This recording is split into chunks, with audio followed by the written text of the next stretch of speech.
बहुत बहुत धन्यवाद सर।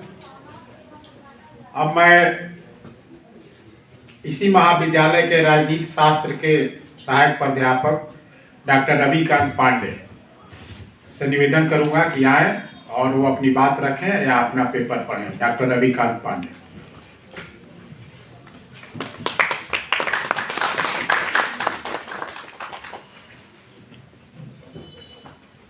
मंच देने के लिए सबसे पहले आपको धन्यवाद सर। हमारे मुख्य अतिथि विनोद सर, इस महाविद्यालय के senior professor doctor Rajesh Ranjan sir, convener doctor Parvez sir और आयोजककर्ता डॉक्टर खदिजा कुमार सिंह, हमारे आत्मीय और अभिन्न छात्र एवं छात्राओं, दूर दूर से आए हुए कुछ अभिभावकगण, मीडिया, प्रिंट मीडिया और इलेक्ट्रॉनिक मीडिया के हमारे बंधु, आज का विषय बहुत ही जानदार विषय है और इस नियम के तहत हम सभी लोग आते हैं, चाहे वो गुरु हो, शिष्य हो, अभिभावक हो, अतिथि हो या आतिथ्य हो। हम ही दोनों को मुख्य रूप से संभालना है। हम दो में हैं, एक छात्र और दूसरे शिक्षक। छात्र को भी ईमानदार बनना होगा, लेकिन उससे पहले मुझे ईमानदार बनना होगा, तभी हमारे छात्र ईमानदार बन सकते हैं। गुरु परंपरा में पहले आचार्य लोग पढ़ाते थे। पढ़ाई चालू करने से पहले कुछ उन्हें ऐसी ज्ञान देते थे कि जिससे वो अनुशासित हो जाए। एक बार एक आचार्य संस्कृत में पढ़ा रहे थे और बच्चों को समझा रहे थे। समझाते हुए बोल रहे थे, सत्यम वद, सत्य बोलो, असत्यम न वद, झूठ मत बोलो। सत्यम अप्रिय न भवति, है ना। सत्यम अप्रिय, सॉरी गलत होगी, सत्यम अप्रिय न वद, वैसा सत्य भी ना बोलो किसी के सामने जिससे दूसरे को कष्ट हो जाए। झूठ बोलने का भी तरीका है। ऐसा नहीं है कि हम लोग मानव हैं तो झूठ नहीं बोलते हैं, झूठ निकल जाती है।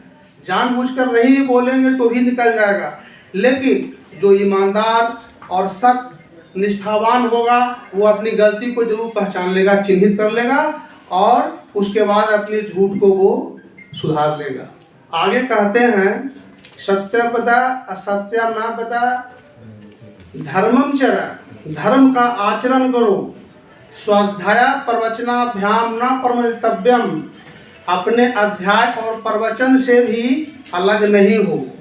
स्वाध्याय न प्रमतव्य, अपने अध्ययन से भी जी नहीं चुराओ।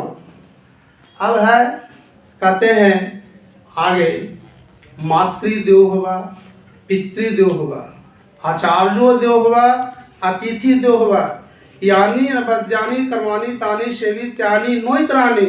अर्थात गुरु का कहना है कि जो अच्छे कर्म हैं उसी को करो, इसके विपरीत नहीं। यदि तुम्हारे दरवाजे पर कोई भिखारी आ जाए तो उसको भी दान देने का तरीका आचार्य बतलाते हैं। वो कहते हैं, श्रद्धा देम, किसी भिखारी को कुछ दे रहे हो तो श्रद्धा पूर्वक दो। श्रद्धा देम, यदि श्रद्धा ना भी हो तो भी उसे कुछ दो। श्रेयादेम, और दान देते समय सिर को झुका कर दो कि मैं बहुत थोड़ा दे रहा हूँ, यदि भगवान मुझे और देते तो मैं आपको और अधिक दान देता। ह्रियाद्यम, श्रेयाद्यम, धियाद्यम और संविदाद्यम, अपनी आर्थिक स्थिति के अनुसार ही दान दीजिए। ये नहीं कि आपके पास 10 रुपया है और आप 10 रुपया किसी को दान दे देंगे तो कल आप क्या करेंगे। आचार्य ये नहीं कहते हैं कि दान किसी को दो तो अपने से बढ़ कर दो, दान दो भी तो अपनी आर्थिक स्थिति के अनुसार दो। आप हैं शिक्षक, स्टूडेंट, मैं चाहता हूं कि जब तक आप सही नहीं रहेंगे मैं भी आपको कुछ नहीं दे पाऊंगा, लेकिन मुझ में भी कमी है, हम शिक्षकों में भी कमी है। शिक्षक को यह समझना होगा कि शिक्षक छात्र के लिए सूर्य के समान होते हैं। जिस तरह से सूर्य की रोशनी सबों पर समान रूप से पड़ती है, सूर्य किरण को बांटने में कोई विभेद नहीं करता है, उसी तरह से यदि हम सारे शिक्षक अपने स्टूडेंट को एक ही निगाह से सभी को देखेंगे, जाति वर्ग का विभेद नहीं करेंगे, तो निश्चित रूप से शिक्षक के प्रति हमारे छात्र आकर्षित होंगे। ये तो हुआ अनुशासन की बात, है ना। अब है कि शिक्षा, शिक्षक और समाज, ये तीनों डेवलप कैसे करेगा। तो मूल्यों पर आधारित शिक्षा एक ऐसी प्रणाली है जो छात्रों को केवल ज्ञान ही नहीं देती है, बल्कि नैतिक मूल्यों पर आधारित अच्छे मूल्यों के साथ सशक्त बना देती है। इसका महत्व क्या है? नैतिक मूल्यों का विकास होता है इसमें, है ना। मूल्यों पर आधारित शिक्षा छात्रों को नैतिक मूल्यों जैसे सत्य, अहिंसा और सहानुभूति के महत्व को सिखाती है। दूसरा, सामाजिक जिम्मेदारी सिखाता है ना। यह प्रणाली छात्रों को सामाजिक जिम्मेदारी सिखाता है, उनमें समझदारी आती है और वो कुछ अच्छा करने के लिए आगे प्रेरित होते हैं। उसे फिर विकास भी संभव होता है, व्यक्तिगत विकास। मूल्यों पर आधारित शिक्षा छात्रों को व्यक्तिगत विकास के लिए अवसर प्रदान करती है, जैसे आत्मविश्वास, संचार कौशल, नेतृत्व। फिर है मूल्यों पर आधारित शिक्षक। शिक्षक के लिए तो मैं खुद अपने आप को दोषी मान रहा हूँ कि जब तक हम शिक्षक सही नहीं होंगे तब तक हमारे छात्र भी सही नहीं होंगे। मैं बोलता ही नहीं हूँ, करता भी हूँ। मैं क्लास में कई बार बोला हूँ कि मैं वैसे विचार को ढोता हूँ बच्चों, जिस तरह से सूर्य की रोशनी एक समान पड़ती है सबों पर, मेरी निगाहें भी सबों पर एक समान होती है। मैं हनुमान तो नहीं हूँ कि सीना चीर कर दिखला सकता हूँ, व्यवहार से ही स्टूडेंट समझ सकते हैं कि कौन क्या है। शिक्षक के गुण ये होना चाहिए, नैतिक मूल्यों का ज्ञान हमारे पास निश्चित रूप से होनी चाहिए। मूल्यों पर आधारित शिक्षा को नैतिक मूल्यों का ज्ञान होना चाहिए ताकि अपने छात्रों को सही मूल्यों के आधार पर शिक्षा दे सके। दूसरा, सामाजिक जिम्मेदारी।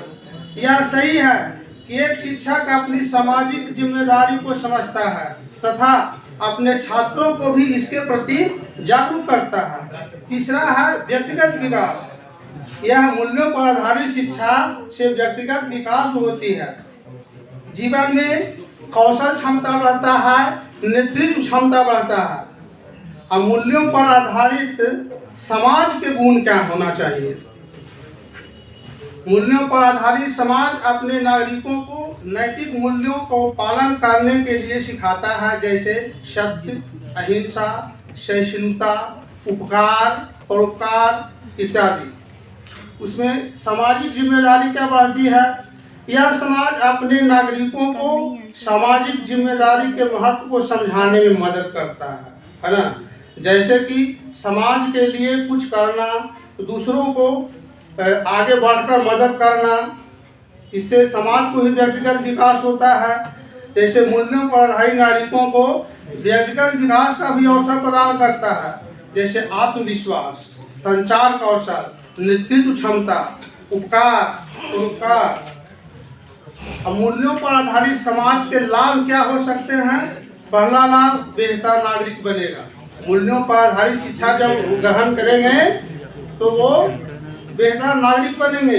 मूल्यों पर आधारित समाज के नागरिक बेहतर नागरिक बनते हैं जो समाज के लिए जिम्मेदारी निभाते हैं, उत्तरदायित्व निभाते हैं। इसी के साथ मैं अपनी वाणी को विराम देता हूँ।